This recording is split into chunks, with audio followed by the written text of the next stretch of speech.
મારું નામ છે રાજલ ગઢવી અને તમે જોઈ રહ્યા છો કચ્છ ભાવી। ગત રોજ અંજાર પોલીસે બાતમી આધારે અંજારના જીઆઈડીસી ગોડાઉનમાંથી 81 લાખનો વિદેશી શરાબનો જથ્થો ઝડપી પાડ્યો હતો।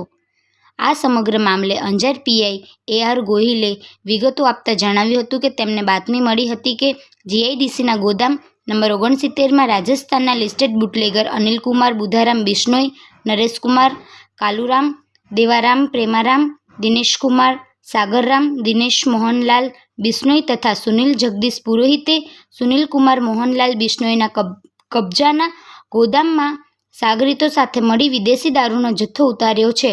આ બાતમીના આધારે તે ગોદામમાં દરોડો પાડી તલાશી લેતા ₹81,06,720ના મૂલ્યના વિદેશી દારૂનો જથ્થો મળી આવતા દારૂનો મોટો જથ્થો તથા કાર જપ્ત કરી 7 સામે ગુનો નોંધી તેને પકડવા ચક્રો ગતિમાન કર્યા છે।